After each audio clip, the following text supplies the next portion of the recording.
What's up, everybody, and welcome to the HexxedPhenom Gamescast, the show that brings you the weekly video game news you need to know.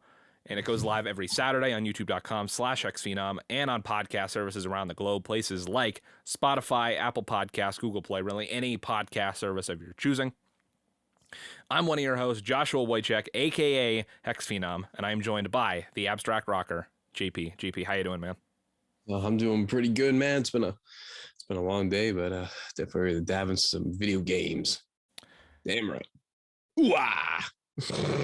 Hell yeah. But I'm gonna skip over the what have we been playing, just because there's 10 news stories and they're all pretty meaty. Well, okay, one or two of them are a little bit shorter, but still. So we're just gonna hop right into the news, if that's all right with you, JP. Well, that sounds good to me. I know we both got things to do, so that works out. All right, we'll start off with the smallest news story, both literally and figuratively, and you'll understand what I mean in a second. LEGO delays Overwatch 2 set over concerns about Activision Blizzard workplace culture. This is by Michael McWhorter at Polygon. Overwatch 2 LEGO set was slated to launch in February. The LEGO Group has indefinitely delayed the release of a new LEGO set based on Overwatch 2, according to a statement from the company posted by The Brick Fan. LEGO said the decision to push back the set comes as the company is reviewing its partnership with Activision Blizzard over concerns about how the game publisher is handling allegations of toxic workplace culture and gender discrimination at the company. LEGO's statement released Tuesday says in full, quote, "We are currently reviewing our partnership with Activision Blizzard, given concerns about the progress being made to address continuing allegations regarding workplace culture, especially the treatment of female colleagues and creating a diverse and inclusive environment. While we complete the review, we will we will pause the release of a LEGO Overwatch 2 product, which was due to go on sale February 1st, 2022. Polygon has reached out to LEGO for additional information and will update the story when the company responds. The LEGO Overwatch 2 Titan set is based on the scene from the game's announcement cinematic from BlizzCon 2019. And then it just kind of goes on to recap all of the Blizzard and Activision stuff, which we've already covered extensively here on the podcast. Every episode we gotta cover it. Yeah, pretty much. No doubts on that. This is this episode's version of covering it, but this is how we're covering it right now. I mean, I don't know that we need to talk too in depth on this. Like, it doesn't surprise me that companies are starting to distance themselves from Activision, but yeah. And I mean, I know like a lot of sponsors and stuff have dropped from like the Call of Duty World League tournaments, and I think it's just going to keep getting worse for Activision. At least, hopefully, it does until they actually take real action. But yeah, I know, right? Take actual action. That's a hard one for Activision at this point. Yeah, I don't really blame them for delaying the set, but yeah, I could already see this being the tip of the iceberg in terms of what's happening with Activision in terms of other people working with them. Obviously, Microsoft and Sony have their own stances on what's going on. Yeah, I don't know. It's just not looking good for for a lot of the stuff. I mean, the thing is, it's not the whole company that has been doing this. It's just, it's going to come down on people. I mean, it really only goes down to the head, honestly, because he let it all happen. But yeah, we talked about this many times before. And yeah, is there any other updates to the case besides this whole thing? Like, is there any updates at all since we're on the topic and we always seem to cover it in some way, shape, or form? Not that I've heard. It was, but that might mostly be because, the holidays and everything. Because Activision Studios and stuff, I think they just went back to work like last week. So probably because of the holidays, there wasn't much going on. But the only thing that I know of that doesn't necessarily have to do with the lawsuit itself, but I know that there's still workers at Raven on strike because of all the stuff happening with the QA team that we talked about, where like half of the QA team got laid off after being promised raises. I know that's the best when you get promised a raise and you just get dumped. I don't know. It's absolutely, I mean, honestly, it's basically unheard of in today's culture because obviously that becomes, a lot of legality issues and Yeah. there's a lot of problems with OSHA and everything else just because you're not guaranteed, you're not safe, and you're not getting money, and you're basically getting tossed to the side like trash. Yep. Not Optic, trash. Exactly. I got to see an Optic guy play Warzone today, and he was pretty fucking impressive. And I told my friend, I'm like, "Hey man, you see that guy?" And he's like, "Yeah, he's Optic." I'm like, "Oh, I'm trash." He's like, Yeah, I "Oh, always think it's interesting to see like the Call of Duty pro players play Warzone because not it's you would think that their skills would translate, but it doesn't always because the game is played very differently. So as much as I don't like Warzone, every now and then I will see like clips of the pro players playing Warzone, and I'm just like, fucking holy shit. But let's see where I want to go from here. Let's go with this one. Should be another quick one. Fortnite returning to iOS, but not on the Apple App Store. GeForce Now cloud gaming service will bring Epic's Battle Royale back to your mobile browser. This is from Austin Goslin at Polygon.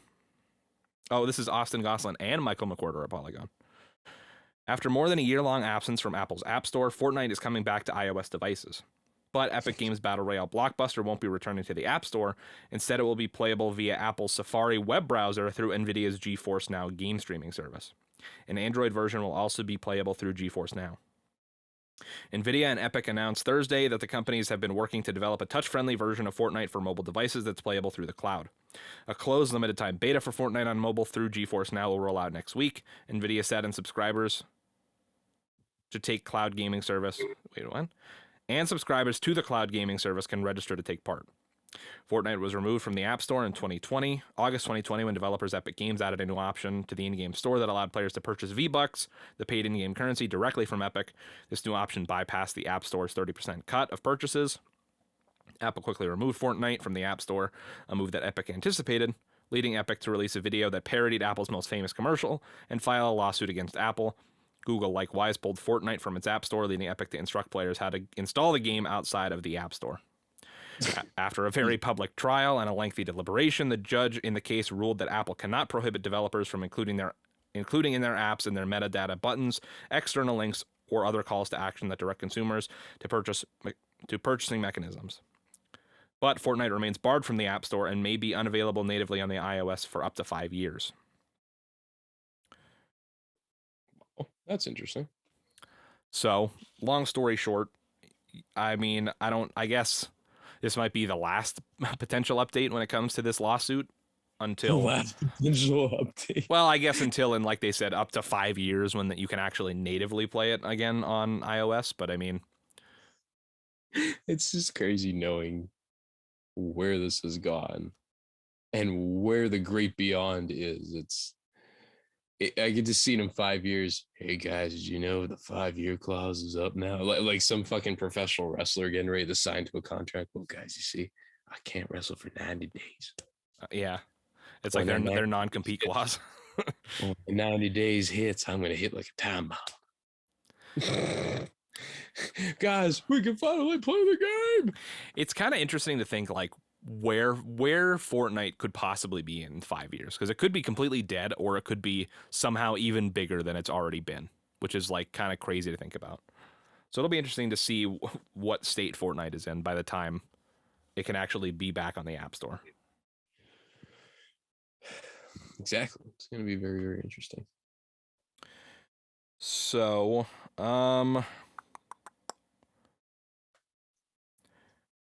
this next one isn't necessarily a news story, more of a review. So I'm not really going to read through all of it, but essentially, God of War is releasing on PC this week. It might actually be out by the time you guys hear this, but Might be out by the time you see or hear this. Probably hear it more than see it, but we're here visually for your pleasure. but God of War is coming to PC, like I said, and it's been getting great reviews. It's sitting at I believe the PC version sitting at a 93 on Metacritic the last time I checked. So pretty damn good. I think that might actually be higher than the PS4 version in terms of the Metacritic score. But I'm not going to read through the whole review, but basically the wide consensus is that this is the best the best PC port that PlayStation has done thus far. It has the most options, like graphical options, settings, all that good stuff. It has ultra wide support, all the stuff that the hardcore PC gamers really care about. The only complaints I've really seen, and I don't know if it's something they can fix or if it's just how the game was designed from the ground up, but I've seen that it is really hard to push the game to like high frame rates. Like it supports up to 120 frames a second, but I've seen that even on like super high end hardware, it's kind of hard to get there. Yeah, I was gonna say my friend was actually telling me about Kyle. He was actually telling me about the 120 frames per second. For me, I don't know. It would have to be the right game because like Spider-Man and Tony Hawk, I just can't get into 120 frames per second gaming. It just doesn't feel it doesn't feel like I'm playing a video game. It feels like I'm just, oh yeah, I guess I'll go skateboard or I'll go swing. It's pretty hard to get adjusted to 120 frames per second. Honestly, I think it's the sharpest that the eye could render. I don't know if we're going to see anything past it. I think that'd be kind of scary. Well, PC games already go far past 120 hertz. Most of them do. Holy fuck, that's crazy. I mean, it all depends on your display. Like, so my new PC monitor can display up to 144 hertz or 144 frames per second, but they make displays that can do 240, 360. Like I mean, 360 is like the only game that I know of that most people would be able to hit 360 frames on is like Minecraft and CS:GO. But God, count it. Holy shit. Yeah, for me, I think it would just fuck me up visually. I'd be like, what am I doing? I'm just like, whoa. Because yeah, from playing Spider-Man and Tony Hawk, I was not having a good time 120 frames per second. I was like, this is crazy. Well, I don't know about Tony Hawk, but I know their Spider-Man doesn't have 120 frame support. It only goes up to 60. Oh, okay. I don't know. I was playing some kind of different thing that they had on my friend's console, and he was like pushing. It was on his PC, and he was pushing it past the limits. And I was like, this is crazy. I'm like, how could you play this game? He's like, but man, once you get used to it, it's like second nature. But you can never go back. I'm like, I don't know. I kind of like 30 to 60 frames per second. I was just sitting there debating my life. I'm like, wow. Yeah. Wow. It's crazy. I mean, for me, like, as long as I mean, I've always mostly been a console gamer. And so, like, 30 frames a second never really bothered me until recently. But now with, like, almost every PS5 game either being native 60 frames or having at least an option to be up to 60 frames, it's so hard for me to go back to 30 frames most of the time now. Like, I can do it for certain games as long as they are smooth enough, but yeah, so smooth. But yes, from the videos I've seen, I've heard that God of War is very much limited by like CPU power. So it doesn't even really have anything to do with the graphics card. It's the CPU is like limiting the frame rate because it's so like, I don't know, CPU bound, I guess, and that's just how it was designed for the PS4. And I guess they would have to completely like dismantle their coding and, reverse engineer it to a point that it wouldn't be worth it. So I guess I don't know if it's a problem they can fix, but I've heard that anything above like 80 to 90 frames a second is really hard to get on God of War on PC. But otherwise, I've heard that it's still great, and obviously 60 frames a second is still awesome. Nice. But from one PlayStation exclusive game, JP, let's talk about a different one. Let's talk about Days Gone and all of the shit that the Days Gone creative director has gotten himself into. I can only imagine. I didn't even hear about any of this. I thought the game was shit personally. So, well, I'll give a shortened version of my thoughts on the game real quick. But basically, I thought the gameplay was fun, but I thought that like the best part about the game was the hordes, and they introduced them way too late into the game for it to be worth anything. Like if you were fighting hordes like throughout the whole game, like early on, I think it would have been great, but you literally don't encounter your first horde until like 30 or 40 hours into the game. And even then you're like not even really equipped to fight it. You're just supposed to run away from it. And I'm just like, this is stupid. But also the story, I thought the writing was horrible, but whatever. Yeah, I have a lot of complaints about the game. The load times were a fucking disaster for one. But Yes, 100%. So- so- And performance was really bad at launch, even on the PS4 Pro.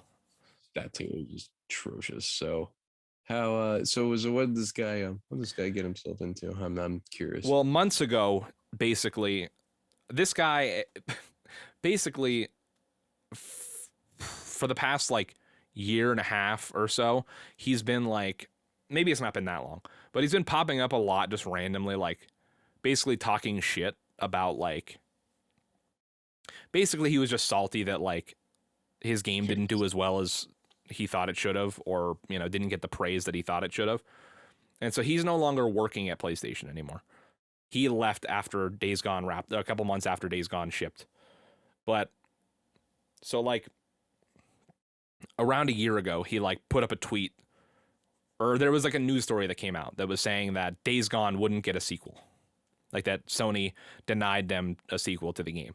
And he like retweeted the article and he was like, he's like, if you guys were really fans of the game, you guys would have paid full fucking price for it or whatever. And like he was just being like salty about it or whatever. But I think the game really deserves a sequel because I don't know. I feel like they'd have a better shot, but I don't even fucking know. Yeah, I mean, but time yeah. See, I think like the way I see it is I think the game took too long in development and I think it came out at the wrong time. Like when the game started development, that's when like The Walking Dead was at its peak. Yeah. And also like they wanted to incorporate the whole biker thing because that's when Sons of Anarchy was at its peak. And then they took like 6 or 7 years to make it. And then by the time it came out, like people didn't really care about The Walking Dead anymore. Sons of Anarchy was done.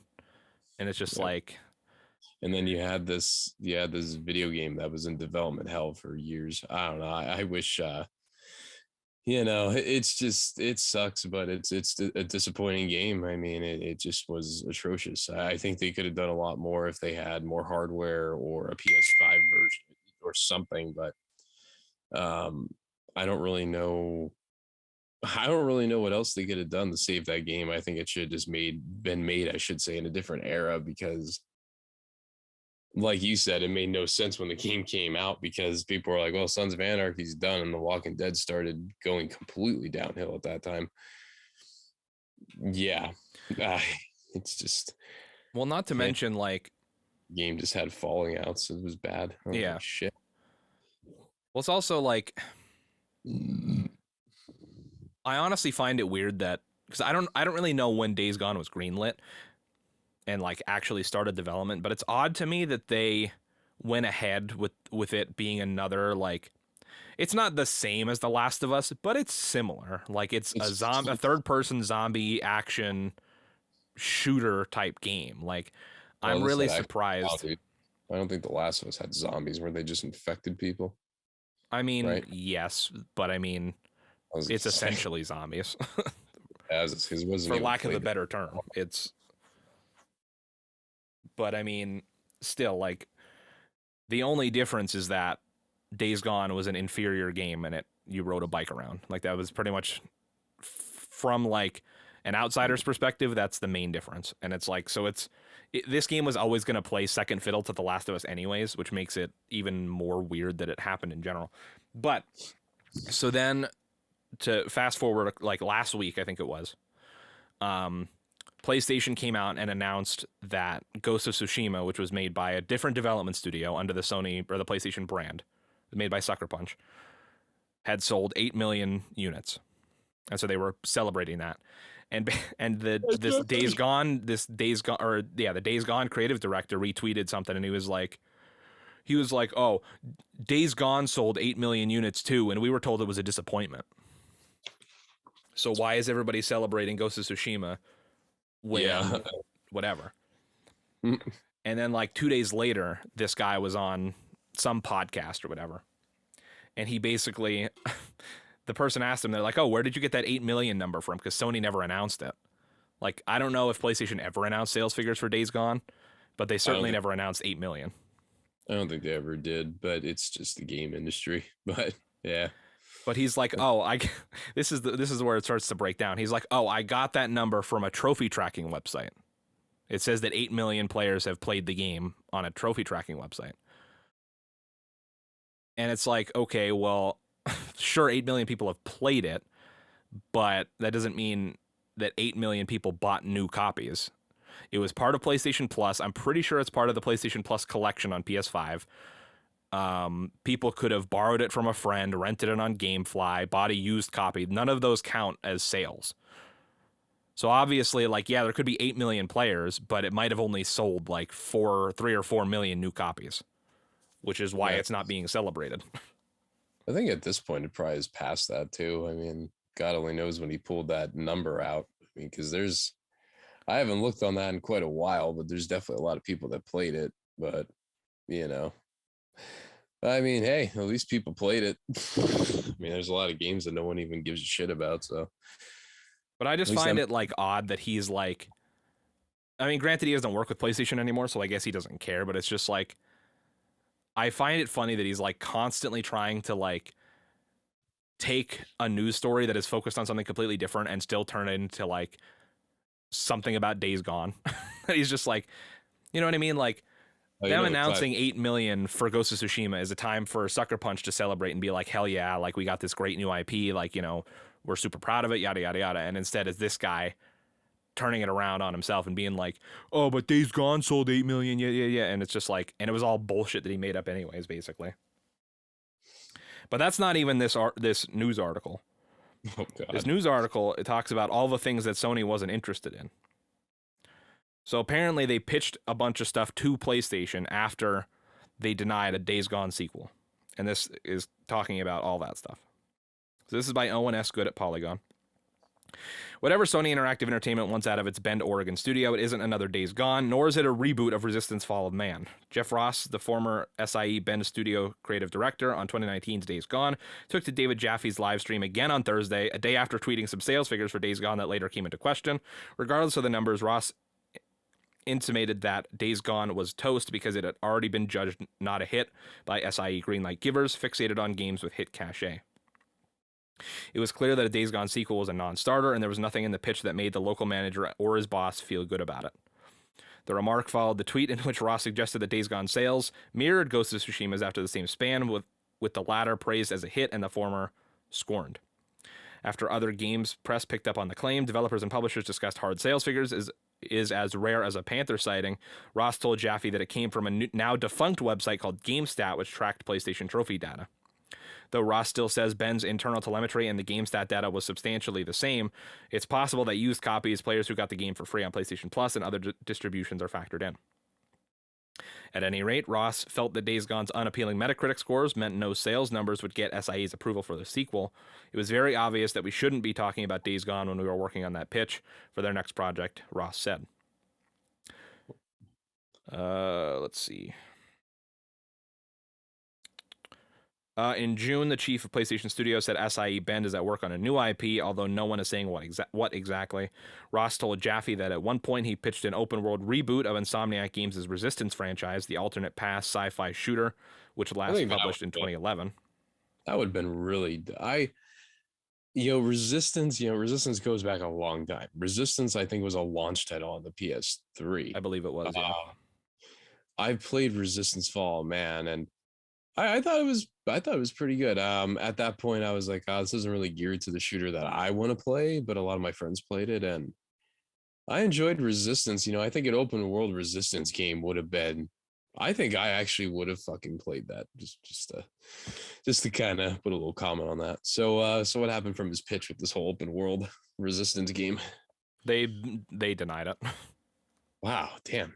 Fuck, that sucks. That was right after. I think that might have been even before they finalized the deal on Insomniac. Well, it might have been right after they bought Insomniac. So I mean, I don't know. Maybe they. I don't know. I don't know if PlayStation wants to do a new Resistance game, but if they do, I feel like they probably want Insomniac to work on it. I I don't think think it's they would probably, ship it off to Bend. yeah, I think it's gonna Ben. Uh, I think honestly, if you're gonna see another Resistance game, it's gonna be a reboot. There's no doubts in Yeah. my mind because at this point in time, that game is quote unquote old. So, God, that kind of makes me feel old actually thinking about it, seeing it on the game shelves of Game Crazy. But yeah, that's interesting. I think I would honestly play a reboot of Resistance. I think a lot of time has passed, and I played a lot of interesting shooters since then. I think I would probably be more keen on it at this point in my life than I was back in 2006, 7. I can't even remember. It was maybe it might have been 2007, but yeah, that would be something. Yeah. For me, like, I mean, I never played Resistance, so I don't really have like a touchstone for it. But I mean, if Insomniac was working on a new Resistance game, I would totally be all for it because Insomniac doesn't miss. At least of their games that I've played, which I mean, admittedly, I haven't played every single Insomniac game ever made, but like, especially recently, they don't miss. So if they were going to do a new Resistance game, I would totally buy in and play it. Sony Bend, though, working on an open world uh, Resistance game, I'd be a lot more skeptical about. But I honestly didn't even know Insomniac made a Resistance, so I'd buy in anything at this point. but yeah, I don't know. I mean, well, they denied this pitch, so we'll see what happens. Insomniac does tweet a lot of Resistance related imagery, though, so I mean, it's possible that it could be coming back, but it also could mean nothing. Who knows? But I mean, Insomniac's been tweeting Resistance stuff for years, so we'll see.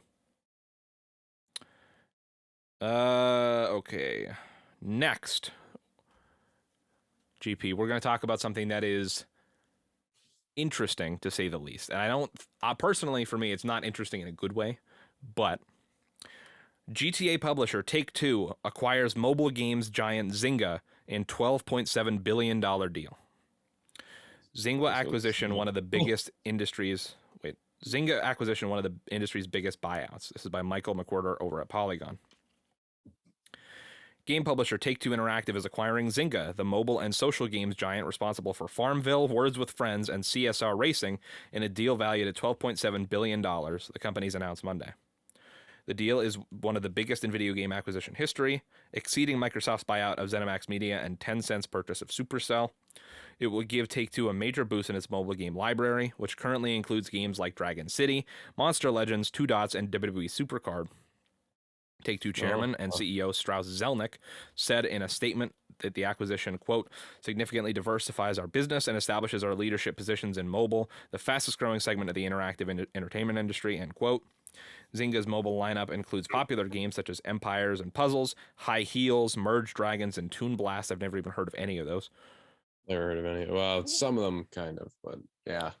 I've heard of some of the Take-Two games. I've never heard of any of the Zynga games they rattled off.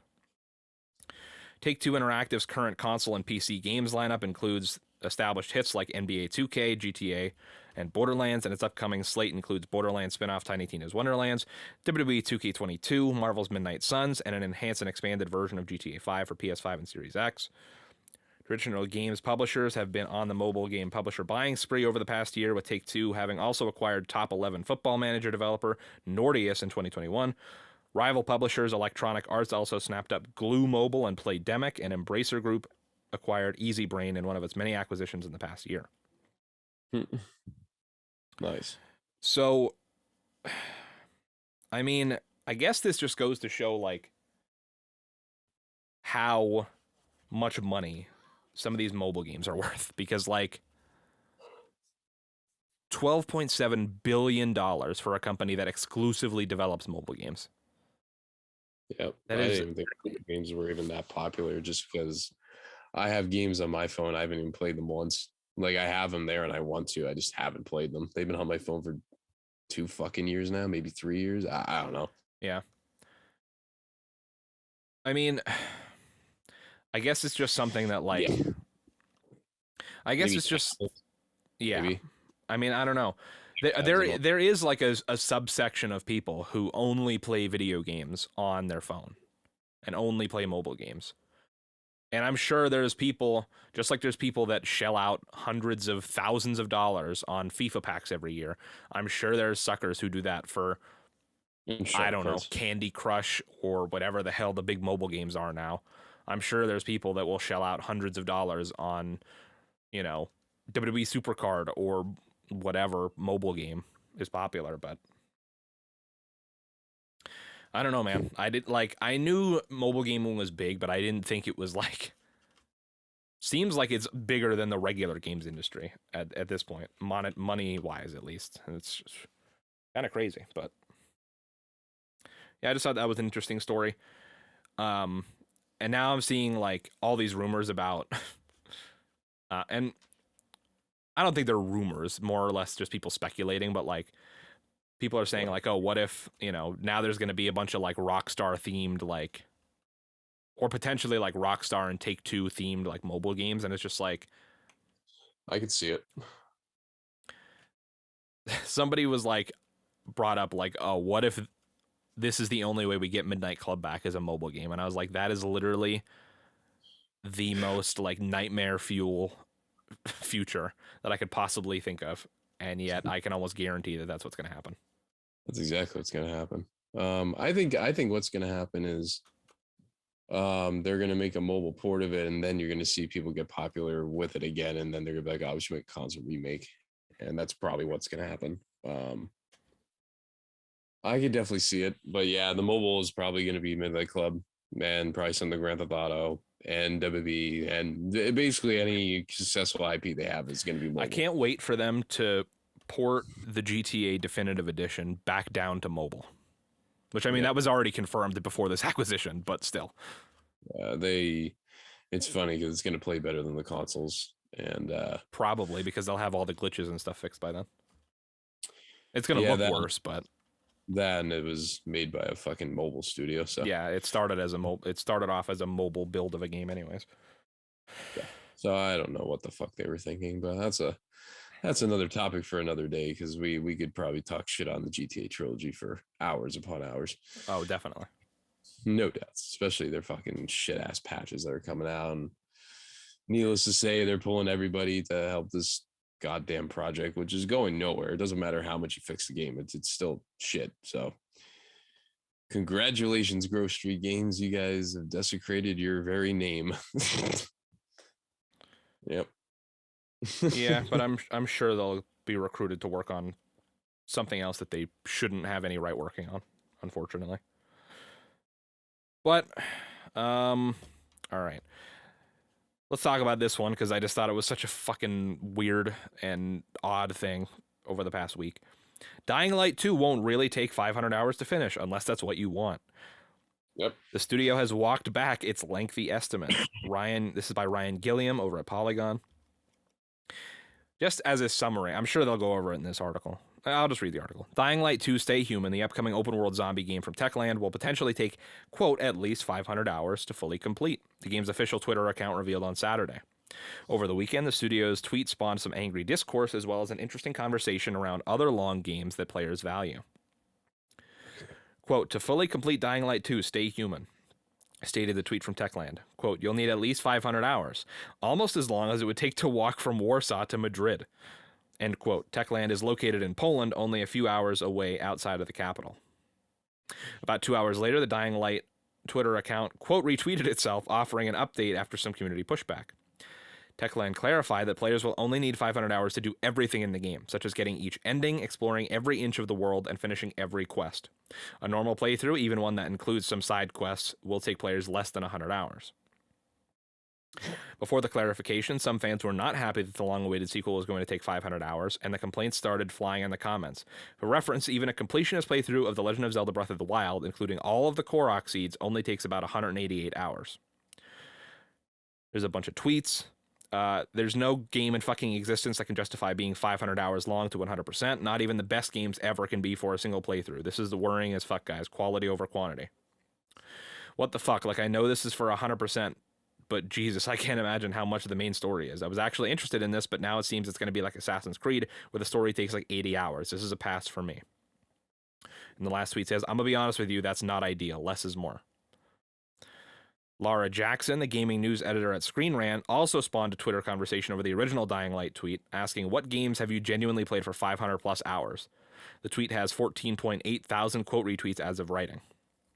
Techland originally announced Dying Light 2 in 2018, and it was scheduled to ship in December of 2021, but Techland delayed it to polish and optimize the final experience.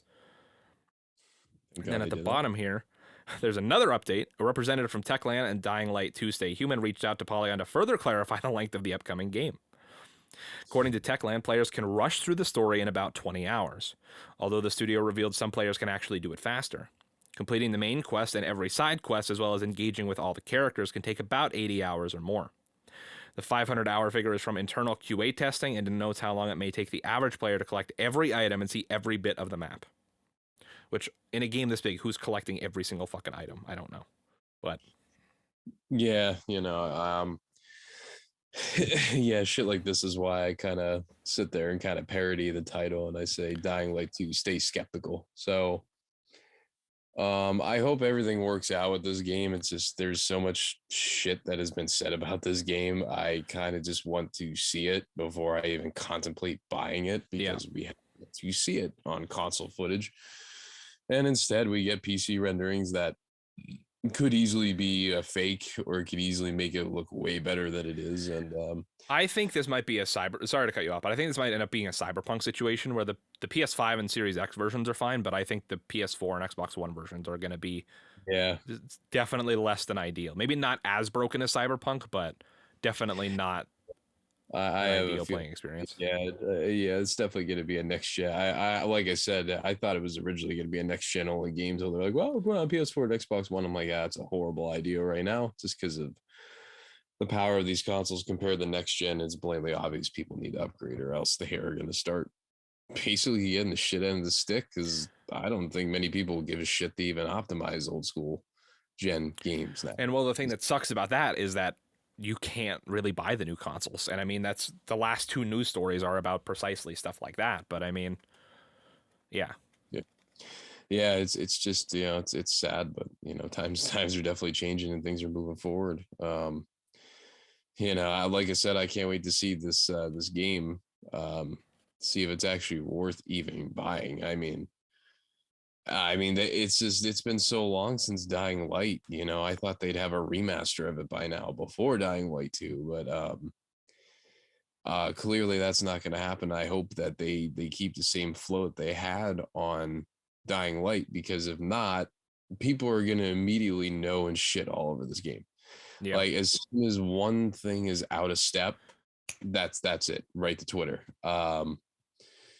I hope it doesn't turn into a Cyberpunk situation. I don't think it will. I think maybe the last gen versions might reminisce it, but I really don't know, because we haven't seen anything from this damn game. We've just seen, a core trailer and then like some gameplay of the stuff that they wanted to show, but like it was all generic stuff. Like, I want to actually see in-depth Dying Light kind of things. I want to see the mechanics. I want to see how it is at night. At night. And yeah, they basically just showed you like very snippet clips of these things, and it's like, that's not enough to make me buy this game. Like, I want to someone actually play this now. But the game comes out February 4th. February 4th. Yeah, so we got half a month before it comes out. I'm interested just to see some footage and maybe build some morale to be like, wow, I think I could spend money on this game. It's just, if the game is overcooked and completely fucked, I mean, yeah, that's why I think I'm going to probably give it a good 2 weeks before I even go and buy the game, if it's worth it, because I know people that are unfortunately locked into the pre-order because they pre-ordered it way before, and now they have to play it, and they're like all my friends that have this pre-order, they are like, yo, I'm not gonna lie, I'm a little scared right now. I'm like, wow. So yeah, I mean the fact that we haven't seen console footage of it and it's literally 3 weeks away from release screams Cyberpunk to me. So we'll see. I'm definitely going to wait, even though I am excited. I'm very cautiously optimistic for this game. Gotta believe the new title, man. Dying Light 2. Stay skeptical. Exactly. Yep. So we'll see what happens. I'm very intrigued, but I'm very scared at the same time because I'm sure as hell not wasting my money on a shit game. I can tell you that. That's definitely not on the cards. Yeah. So we'll see what happens. Okay. Next news story. Bit of Nintendo action, GP. Mario Kart 9 reportedly on the way, this time with a new twist. It could be announced as soon as this year. This is by Anna Davis at Polygon. A new Mario Kart game is reportedly on the way, and this time Mario may have a few new tricks up his sleeve. According to Serkan Toto, an analysis with Catan Games, Mario Kart 9 is in active development and will come with, quote, a new twist. He shared his comments as part of an article on 2022 gaming predictions for GameIndustry.biz. Nintendo released Mario Kart 8 on the Wii U in 2014, which was then updated with additional content to bring Mario Kart 8 Deluxe for Nintendo Switch in 2019. Nintendo also launched Mario Kart Tour for mobile devices, but the franchise has been relatively quiet since then. A new Mario Kart seems like a no-brainer given how well the series is sold for Nintendo. Mario Kart has been the best-selling game on 3DS, Wii, with the exception of Wii Sports, Wii U, and now the Nintendo Switch, selling more than 100 million copies across those platforms. As for what the new twist for Mario Kart 9 could be, Toto did not comment further. However, Nintendo has done its fair share of tinkering with Mario Kart and its other racing games. In 2020, Nintendo released Mario Kart Live Home Circuit, which allowed fans to race real-life Mario Kart toys in their living rooms. Nintendo also released Nintendo Labo for the Switch, which brought its own cardboard racing peripheral that was compatible with Mario Kart 8 Deluxe. As for timing, Toto predicted that Nintendo could tease the game as early as this year, so it looks like we might not be waiting all that long for the next Mario Kart announcement. So, interesting to say the least. So, it's interesting. So Mario Kart 8 Deluxe, of course, was released, like they said, on the Switch, and it is, I believe, if not the best-selling, it's in the top 3 best-selling Switch games. And like they said, it's just a port of Mario Kart 8 from 2014, just with all the DLC included. So the way that Nintendo typically does Mario Kart games is there's typically only one Mario Kart game per system. But this is the first time that they've done a Mario Kart like repackage like port thing. So I'm interested to see what's going to happen with it. I think if Nintendo was smart, I think they would release Mario Kart 9 right at the end of the Switch's life cycle so that they can then double dip and repackage it on the Switch 2 or whatever, and you get Mario Kart 9 Deluxe, and then they can resell it to you for $60 or more. Probably 70, knowing them. Yeah, they might join the 70 train. But I don't know. I mean, I know you're not the biggest Nintendo fan, but do you have any ideas or random predictions about what this quote-unquote new twist could be for Mario Kart? Well, seeing how all their series are basically copy-paste concepts, it can't be too far from that concept.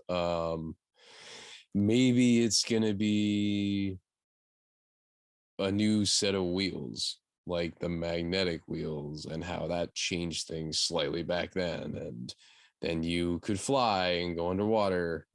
Something tells me it's just going to be something slightly off of that concept, because I don't think they have the willpower to think of something that game changing. That's just my opinion. It's probably going to be something very, very simplistic that injected into the Formula 4 Mario Kart or whatever series they're trying to do.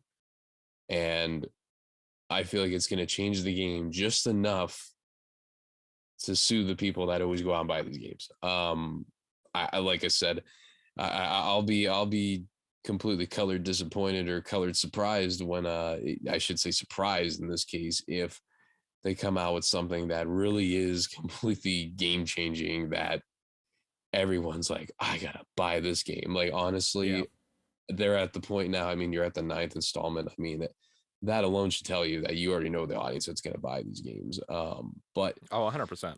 yeah, will they actually do something that is completely mind blowing to me? Probably not. I'll probably be like, oh, cool, I get to do this now. All right. But I mean, they could easily come back and be like, hell yeah, here's the fucking Mario Kart you need. Um, I'm just very skeptical along with any Nintendo title because I already know there's not much thought into what they're doing. It's just, oh yeah, we'll just keep the same formula and just tweak Yeah. something slightly back to the well. Nintendo Uh, does tend to be yeah, pretty formulaic when it comes to most of their it, franchises. yeah, it's like it's a set formula that never changes at all. It just slightly evolves itself to the hardware it's Yeah, on. each new game Or has a new gimmick that's gone in the next game, but replaced with a new gimmick, essentially. or Usually. or they just make the same game multiple times and put different characters in or different games in terms of Mario Party or like Mario Party did it. They made a few games where they kept it virtually the same, just new game modes. And then about two games down the line, they go, oh, well, we're gonna bring back old school maps and then the same old stuff we do. But I think we might throw something small into it just to make it like boom, you gotta get this game. So yeah, I don't really know. I really honestly would like to bet money it's not gonna be anything that crazy. Yeah, Um, probably not. maybe they'll introduce zero gravity. I don't know. Yeah, they're just these concepts just get more and more like kind of boring to me. I mean, I don't mind playing Mario Kart, Mario Party, Mario, whatever they put out. It's just I already know what I'm typically going to expect when I boot this game up. Yeah. Um, it seems like now they're into the Twilight nostalgia scene where they have to add all the classic things again and again and again, which is totally cool. It's just once you start running out of original ideas in that formula, you have a problem. But yeah, we'll have to see what they do. I mean, what do you think this change might be? Because you're definitely more interested in this stuff than I am. Like, you think it's Um, gonna be crazy, or do you think it's gonna be your classic Nintendo inside the box concept? I it's hard for me to predict what I think this is. I think if he would have said specifically a new twist on the gameplay, I think that'd be easier to narrow it down. But since he just says Mario Kart with a new twist, I think it could very easily be something along the lines of like turning it. I mean, it'll still be called Mario Kart 9, but essentially turning it into more of like a Super Smash Bros. Kart type of thing where it's not just Mario. And they started doing that already with Mario Kart 8, where like you could get Link from The Legend of Zelda as a DLC. There was Animal Crossing characters. There was, I think in 8 Deluxe for the Switch, they added 2 Splatoon characters that you could race as. And it's like, Splatoon. Oh, yep, Splatoon. I could see them expanding that and putting like maybe some Pokemon in there and maybe like, you know, more Zelda characters and maybe like Captain Falcon and like just a bunch of random, like some of the typical people you would expect to see in like a Smash Brothers game. I don't know if that's what they mean by the big twist because I mean, see the thing about I think Smash Brothers that makes having all these different characters more exciting is that everybody has their own like unique moveset and unique costumes and everybody plays differently for the most part.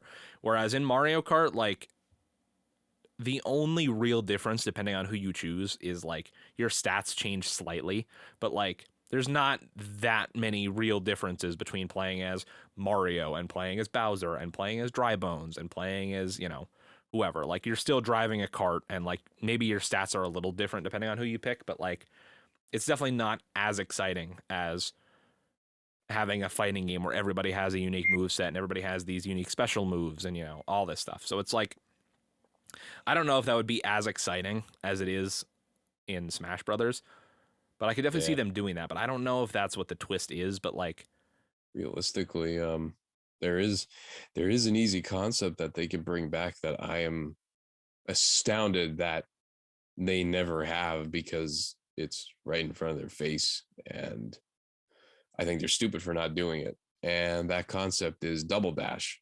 Make another damn double dash. Well, it's just that's the thing that I don't get with Nintendo. It's like they're so in the box with stuff that they like lose themselves inside the box. Like it's like they forget this concept in the corner of the room and they look to the other side of the room going, damn, we got to add flight. And it's like, guys, you just have to make another double dash. Just it's right there. you know, maybe they're gonna wait until Mario Kart 10. That would be a cool time to bring the double two-player concept back.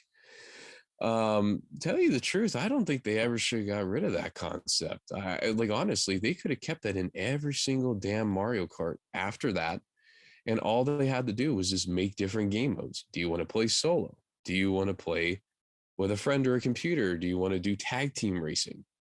Like tag team racing was such like a hot concept that even Crash Bandicoot copied it, Yeah. and like here we are.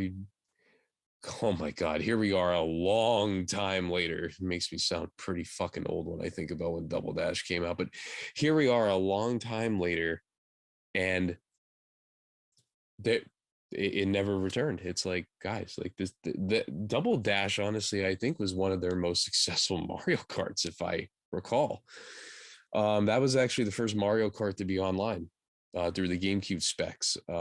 I never played online because I didn't concept how exactly that fucking worked, because it was more of a LAN, but you could do some worldwide kind of racing. And, it was just a really cool concept. And it's funny to me because the tracks from Double Dash came back in multiple installments and they never thought about bringing the double concept back. I understand. I mean, to be fair, yeah, nowadays like they bring in usually at least a couple of tracks from every single Mario Kart game. So the fact that the tracks have returned and the gimmick hasn't doesn't necessarily surprise me, but Yeah, I don't it's it's kind of bland actually playing those tracks without the double dash. I don't know. Did you play double dash? I did not own a GameCube, so Yeah, because like I don't know how to describe it. I think it's just the tag team racing concept was so unique because every character had its own thing that it could do, and you yeah. could craft the vehicle to throw them in, and then the weight play to balance in it. You had the double blocks where both players got it, or you could toss it off to someone to get another main one in your hand. Like, it was just really cool to see the double concept keep hitting so good. And I think that's honestly what made that so addicting was you could just you could literally have Mario and Bowser. Like you could literally create the craziest teams you probably could ever think of. And nowadays, if they wanted to do something, imagine if they brought back the Double Dash concept, even as its own standalone mode, because I know people love options anymore. They do that, and then they make it more worth your while because you now have DLC, you now have Splatoon, Link, like you now have an outside of the box concept, which is very strange for Nintendo. Like I said, it's usually inside the box that they keep going back to ideas, but you would have something that, like, I feel like Mario Kart 10 would probably be the right time to do this just because of how big this is, and 10 is a pretty big ass number for an installment in a series. So you got to be like, yeah, you got to buy this game. But yeah, I feel like they could just do so many concepts between solo racing and tag team racing, along with the roster and the DLC. And then on top of that, with Double Dash, you started seeing double meshed maps, and like it was just really cool. It was like they threw everything in a blender and was like, oh, well, what the hell might happen if we combined Mario with another Edge series of Nintendo? Like, I just feel like you would really get some cool concepts, kind of like what CTR did, essentially what they did. Yeah. They were combining all these concepts into crazy things that people would love. So that's just my thoughts on Mario Kart to make it more interesting instead of the same shit every time. Just slightly different things, or different coat of paint. um, but yeah, they're getting so far up in the series that they have to start doing something, or Yeah. else. it really is going to be the same old shit eventually. They're just not going to have any ideas anymore. Yeah. You know, so that's my concern, but and my Yeah. ideas. I mean, with a kart racer, it's hard to innovate when you're going into your ninth installment. Like, there's only so many different ways you can drive a kart. You know what I mean? So, Exactly, and sports titles suffer the same fate every fucking year. A very damn good example, since we're on the topic of racing, would be when EA had the NASCAR license. They did really good out of the gate. They were really innovating, and I think they innovated a little bit too far too fast, and you started getting some very bare bones installments, and next thing you know, EA sold the license. They were just like, we can't fucking do shit with this anymore. Obviously, Mario Kart is an in-house Nintendo brand, so they're not going to just go yeah. and sell IP. But um, they're essentially in the trenches because they did the exact opposite of EA. They basically started off. They kept evolving in a nice gradual way, and then like after Double Dash, they they just gave up on off the wall ideas. I think the craziest thing since Double Dash that I encountered was probably the magnetic wheels that had you go up like different degrees. Yeah. That changed a lot of cool stuff, and the fact that you could glide. And Yeah. after that, I think every game has been the same concept ever Well, since then. I mean, not to defend them, but I guess like so after Double Dash was Wii, so I guess the gimmick for that game was just the motion controls, and Yeah, so they then pretty good with the Wii because that was their new concept. Mario Kart 7 was the 3DS, which is the one that did the paraglider and the underwater stuff, Yep. and then 8 was the magnetic wheels. So So it honestly, seems like, they're added in every time, yeah, kind of, but like you could tell they're starting to really run out of ideas now to do this. this might just be pie in the sky, like best case scenario, like super, like I don't know, crazy hopeful. Zero, zero But gravity would be interesting though. yeah, I think honestly, like, and I don't know if this would be what Mario Kart 9 is, but at some point, seeing how successful the idea of Smash Brothers Ultimate was, with it being like from the start, the whole concept of it was every single character, stage, whatever that's ever been in Smash Brothers before in the entire franchise is back, is here, day one. And so, like, I don't know if they would call it Mario Kart Ultimate, but I could see them doing something like that, where it's like every single Mario character, every single kart that's ever been in a game, you know, every single track that's ever been in a game, all coming back under one game. Like, they could introduce a double dash mode that lets you do the double dash mechanics. They could also have a regular mode that is just the regular mechanics on, you know, all these tracks. And I don't know what that if that's even possible or what, like I'm sure it is, but like it would take a hell of a long time to develop because God, I It's don't even definitely know how many tracks they've been through. It's definitely over 100, but I mean there was over 100 stages in Smash Brothers Ultimate. At launch, I think there was like 80 something fighters in Smash Brothers Ultimate. So it's like it's not impossible, and I don't know if that's would be considered a new twist necessarily because it would just be a bunch of old stuff coming back. But the only thing that I'd be worried about that concept is that'd be better for 10, not 9. I that and honestly, Smash Brothers Ultimate, I had the same issue. It's too much at once, and then you wonder, where do you go from here? It's only downhill from there. I mean, yeah, that's a great point. That's a great point. you included every goddamn, like in the case of in the case of Smash Brothers, it's like you included every goddamn character, every stage, everything that's ever been done day one. Okay, so where do you go from there? Like you can't top yourself. Yeah, that's a Um, great point. And and that's the discussion that Smash Brothers fans have been having now. That they're uh, like, what the fuck happens next? yeah, and Yeah. it's like um, Sure, they I don't know. drive themselves to the wall doing it too. Yeah, well, the director of Smash has. I feel like, and maybe I'm wrong because I don't follow Smash super closely, but I feel like for the last like 3 games now, he's been saying, "Oh, this is my last Smash game, and then I'm done." And like, he's obviously saying it again with Ultimate, but he's like, I mean, it's a good point. Like, can Smash Brothers continue? Like, I'm sure it can, and I'm sure it will because it sells millions upon millions of units. But like you said, you've jumped the shark. So now what do you do? Like, You've done it all. now It's just- Smash Brothers Ultimate has like something like 85, 90 characters now with all the DLC. You're not going to be able to get God. probably half of those. You're not going to be able to get back for the sequel because so many of them are like guest characters from random games that Nintendo doesn't even own. Like there's Banjo Kazooie, there's frickin' Joker from Persona 5. There's fucking like all these characters that just Solid Snake, Sonic, like all these characters that do not belong to Nintendo are in this game. And it's going to cost them way too much money, and they're not going to want to put the dev time in to bring all 80 something of these characters back again. Like it's not worth it. So it's a good point. Like It's just it is a good point because you know it's kind of like a magician never reveals the secrets. yeah, So what happens when he reveals the secrets? He can't fucking do anything else because he's done it all. He's wrote himself off. He basically that's like a good way to ride off into the sunset.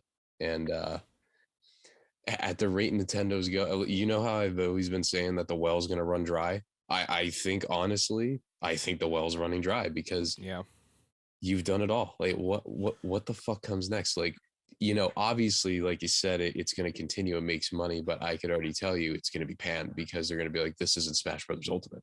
yeah.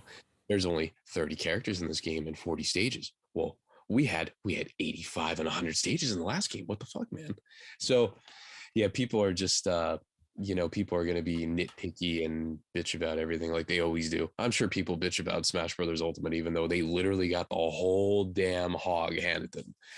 Oh, 100% people bitch about Smash Brothers Ultimate. 100%. I would just love to sit down and be like, they gave you everything. They gave you everything, and you still bitch. Like, Yeah, because what they bitch about now is because now the pie in the sky DLC characters that they wanted didn't make it in the game, and so now they're pissed that their favorite DLC character that they wanted. You're telling me Spider-Man's not in Smash Brothers Ultimate? Oh Yeah. God. People have been saying for years that they should put Goku in Smash Brothers Ultimate, and I'm like he would be cool. It would be cool for him to be in there, but like it's never gonna happen. Budokai out of nowhere. Yeah, man, you ready for some Budokai? It's just, I don't know. Like that's the thing. Like I think Mario Kart 10 should be the one that is Mario Kart Ultimate because there's definitely gonna be it. Yeah. Like I said, I'm just worried about Nintendo just because like I already know like their drawn out concepts and all was eventually going to come back to haunt them, but I really think they really fucked the pooch pretty good this time because like you gave everything to these people and they still bitch. It really makes you wonder what the hell can we possibly do now? Like I if I was at Nintendo, I would probably be like shitting bricks. I'd be like, guys, wait, what are we gonna do? Are we gonna like bring in like Marvel? Are we gonna do like Crash Bandit? Because let's be real, in life, you could only top yourself so much. Yeah. And once you do that, you really just got to keep the momentum going and rolling with whatever that was, or you got to just put stuff out that you just want to do and just accept that you're about to go down the roller coaster hill because it's going to be downhill. It can still be successful. It's just they're always going to be compared to, man, Super Smash Brothers Ultimate, and then soon to be Mario Kart Ultimate. I think I really do think Mario Kart 10 is going to be the ultimate. I feel like this time around, maybe they'll do Zero Gravity, or you know what they'll do? You know what they'll do? They'll probably have something that concepts kind of like Oxide's Ride, where there's no wheels. It just turns into a hovercraft. Maybe they'll do that because there's no other wheel options. Like, what the fuck are you going to do? I mean, they already nailed every dynamic of reality. So they're basically grasping for straws. And like the same thing is probably going to happen with Mario Party. What are you going to do? You guys just brought back all the classic stages, and I'm sure they're eventually going to make Mario Party Ultimate. I just don't see what the fuck they're gonna do after the Ultimate Edition. Like they Yeah. blew their load.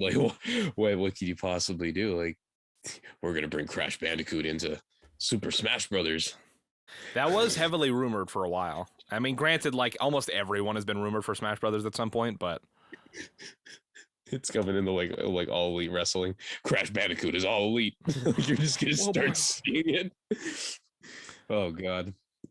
yeah. But that was a pretty good conversation about Mario Kart. But yeah, we'll see yeah. where it goes. Honestly, I mean, It's just, yeah, like it's just a general concern. Like I'm not into Nintendo much or Mario. It's just seeing what they're doing. I'm like, that looks really cool, but what do you do from there? yeah. You know, pissing in the wind. But GP, let's quickly cover the last two news stories, and these are just. I specifically kept these two for last because I just thought they were a really interesting juxtaposition of each other. So, oh god, this is the dynamic duo. so let's start off on the Xbox side of things. Microsoft stops making Xbox One consoles. Holy hell. This is from Michael McWhorter over at Polygon. Microsoft has ended manufacturing of all Xbox One consoles, according to a report from The Verge, to, quote, focus on production of Xbox Series X and S, the company said in a statement Thursday. That decision, Microsoft says, dates back to 2020. This has apparently been a thing for a while. It just hasn't been publicly announced, I guess. I know it's been a thing for a while because about 4 months ago, my one friend, her Xbox One console broke and she wanted to get a brand new one and you couldn't fucking find it. And I was like, oh, well, hey, I'll help you look for it. He's like, look all around the goddamn internet. And I searched the whole fucking internet. Not one brand new console, unless it was on eBay for like $1,200. And I'm like, that's crazy. Yeah. And yeah, she ended up just hooking some up at Geek Squad at Best Buy. But I'm not surprised when you said that. I'm like, wow, it's actually true. Holy fuck. Yeah. God damn. Sucker punch. As reported by The Verge, Microsoft had already discontinued the Xbox One X and digital Xbox One S ahead of the launch of Series X and Series S in November. Turns out that Microsoft also ended manufacturing of the standard Xbox One S the same year. Head of Xbox Phil Spencer recently said in a New York Times interview that his company's current generation consoles, Series X and Series S, are selling faster than any previous generation of Xbox, and while the more expensive Series X is often still hard to find due to high demand, the less expensive Series S is in stock at U.S. retailers like Amazon and GameStop. Microsoft's confirmation that it had discontinued the Xbox One platform-wide comes shortly after a report from Bloomberg that said that rival Sony will continue to make the PlayStation 4 this year, as PlayStation 5 supply remains scarce. I was going to say, I was going to bring up that with PS4. I'm like, they're still making them. Bloomberg reported that Sony had originally planned to end production of its last-gen consoles in 2021, but will make another million of them in 2022. And That's then, not bad. So, heading over to the other news article, JP, Sony keeps PS4 factories churning to relieve pressure from PS5 demand. This is by ONS Good at Polygon. We don't really need to read through it, but I just thought it was interesting that Xbox has fully discontinued the one series of consoles to focus solely on Xbox Series X and S, while PlayStation is making a million PS4s to try to help relieve the pressure of PS5 not meeting, say, like, production expectations, I guess I should say. Yeah, the chip shortage, right? Yeah, and so it is interesting because it's like, well, yeah, there is a chip shortage, but if I had to guess, I assume PlayStation isn't using, like, new, well, obviously it's not new chips, but, like, it's not like they're using, like, scarce resources already to make these PS4s. I assume they probably just had these parts already laying around for it. I'm assuming they had these parts chilling, but at the same time, you're looking at a console that came out. When did the PS4 come out? Was it 2013? Yep. Okay, cool. So I still remember it true as day. Okay, yeah, because I got mine in 2014 in the summer. Good fucking times.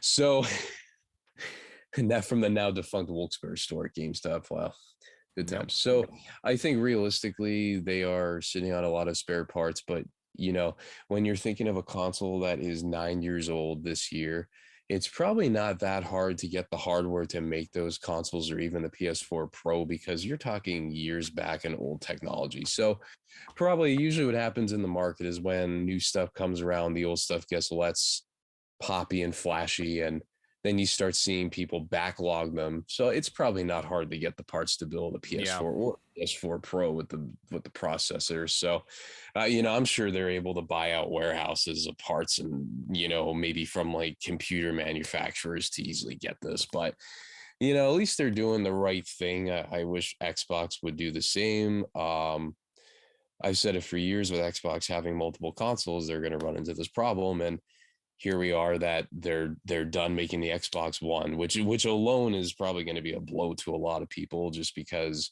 you can't really get the Xbox Series X, and if you get the Series S, that's another problem because you have a next gen console, but you don't have the power. So what happens in 4 years when games are completely double the power of what they are now, and the Xbox Series X sounds like a jet taking off? Um, it's just you could tell what they're creating in their consumer base. They want them to, even if they could upgrade just a little bit, get the S. PlayStation people, I can't get the PS. I have a PS5. Obviously, we both do, which is really great, and I'm grateful for it. But Absolutely. if I was thinking about the fact that I didn't have a PS5, I would probably honestly contemplate getting the PS4 Pro, or someone that has a PS3. I can't get the 5. Okay, I'll get the PS4, the PS4 Pro. Maybe I'll get the 5 when the chip shortage is better. So it really comes down to dynamics. Yeah. Clearly, Sony and Microsoft operate their companies differently. That is interesting, knowing that the Xbox One is officially toast. I think that's crazy, but the world's moving at a crazy pace, and apparently Microsoft is not giving a shit about it. I wonder if it is an interesting thing to talk about because I think it could also be attributed to the fact that Microsoft probably realizes like the Xbox Ones weren't really selling that great to begin with. So like They just end up the like, it probably honestly was costing them more to keep those production lines going than they were earning back in those console sales anyways. And I don't know if that's true. I could just be making that up, but I mean it. We know that the PS4 was outselling it 2-1, 3-1, somewhere in that range. they got their ass kicked in that last generation bout. So If we like, really wanted to talk about it, yeah. um, So it doesn't necessarily surprise me that Microsoft would shut down production and PlayStation would continue it, especially because PlayStation, I mean, they had already, like, Xbox discontinued the ones at the end of 2020, whereas PlayStation was still producing PS4s through 2021, and now they're going to continue to produce them through 2022. I mean, like you said, like if someone's looking to get into gaming and they can't get a PS5 or a Series X or S, like it makes sense to go with a last gen console, especially if you missed out on that generation. There's a ton of great games, and most of them are pretty cheap. So yeah, and like the thing is, a PS4 Pro is probably the closest you're gonna get to a PS5. Probably at this rate. I mean, I know it's only January 22, but I'd say probably for a good year, that is probably the closest many people are going to get in terms of hardware, unless they're building their own mock PCs and stuff like that to trump over the power of both of those consoles, for that matter, the Xbox and the PlayStation. But yeah, it's a very interesting business decision. I mean, I'm not surprised given that there seems to be more buzz for the S because they can't get the X.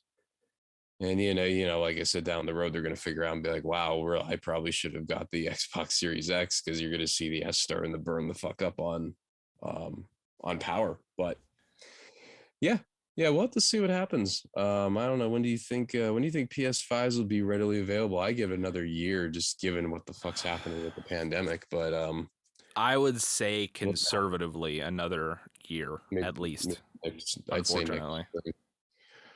I think next spring is probably the time where you're going to start seeing consoles. Probably, I know it's a forbidden door at this point, but you might actually see consoles rolling into the damn stores. That's going to be the point in time where you're like, okay, I think life is kind of coming back to somewhat of a normal pace when you see these game systems in stores because Yeah. I mean, they have been obviously like sold in the big box stores, but like obviously they don't stay on they probably don't even make it to the shelf. they don't even make it to the shelf. They're all at the warehouse, usually online only or special buy ship to store. They're not anywhere in a store. Um, that's why I think probably next spring and the next summer you're going to see whatever stores are left at this point with the rate retails like the Titanic. Yeah, I'd say probably next spring, next summer, you'll see them probably stocked at your local store actually on the fucking shelf. It's going to be a surreal experience when it happens. I know I for one will probably take a photo and be like, wow, I'm actually seeing a PS5 or an Xbox Series X in the store Yeah. in person. Like that's crazy.